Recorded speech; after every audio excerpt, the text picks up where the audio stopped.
sa video na ito guys, papakita ko sa inyo kung magkano nga ba yung kinita ng aking video na nagkaroon ng more than 1 million views. Yung kinita ng aking 1 million plus views dito sa YouTube. Yan yung pag-uusapan natin guys. Ayan, so sa video na ito guys, papakita ko sa inyo kung magkano nga ba yung kinita ng aking video na nagkaroon ng more than 1 million views. Ayan po siya guys, so 1.1 million views. Ayan, so magkano ba yung kinita? Yung video na yan guys ay tumagal lang po siya ng 6 minutes and 53 seconds lang. Ayan, hindi po siya umabot ng 10 minutes. Kung 10 minutes sana guys, baka sakaling ma-times 2 pa yung revenue niya. Pero hindi kasi. Ayan, 6 minutes lang po siya. So ngayon, pag-uusapan natin magkano ang kinita ng 1 million views na yan. So ito guys, makikita nyo dyan sa screen.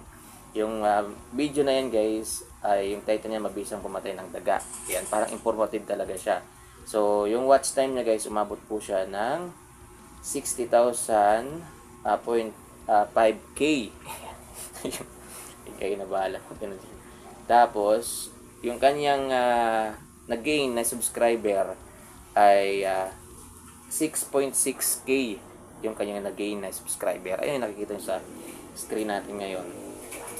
Tapos ito na yung kinita niya guys ng video na yan. So umabot po siya ng 803.75 US dollar yung kinita ng video na yan.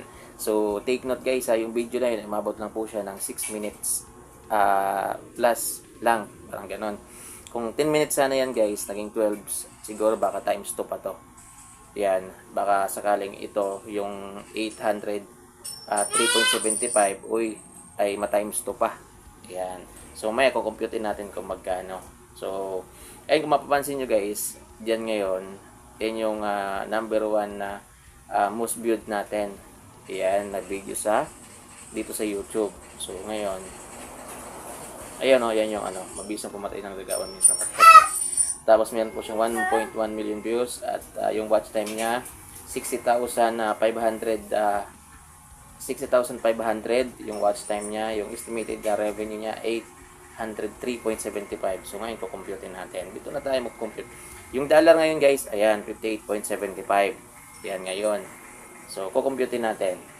58.75 times 803.75. So yung kinita ng video na yan guys ay umabot po siya ng 47,316.76. Yan yung kinita niya. So kulang-kulang 50,000 yung kinita ng aking 1 million plus views na umabot lang ng 6 minutes yung kanyang oras. Yan. So kung naging 10 minutes yan, baka ma-times 2 yan, baka umabot po siya ng 80, parang ganun. Kasi nag-average lang yan ng mga siguro mga 2 to 3 ads lang po yan. Pero kung mga 10 minutes o 12 minutes yan guys, baka kaya niya mag-run ng 4 to 5 ads. So yun, at least may idea kayo guys kung magkano yung kinita ng 1 million plus views. Yan. Pero depende pa rin kasi yan guys minsan. Meron din kasi na kinlik lang nila, hindi nila pinapanood. Yan. Meron naman pinanood talaga nila. Pero kung solid talaga yan guys, baka hindi lang yan talaga yung abuti ng revenue niya. Diba? Kung solid talaga siya pinanood. So yun lang guys. Yan. Para at least may idea kayo. Ayan, sa mga nagpaplanong maging content creator, mag-vlog. Yan, tuloy nyo lang. Upload lang kayo ng upload ng video. Baka isang araw pagising nyo, meron na pala kayong isang video nagba-viral. Diba? Yun lang guys.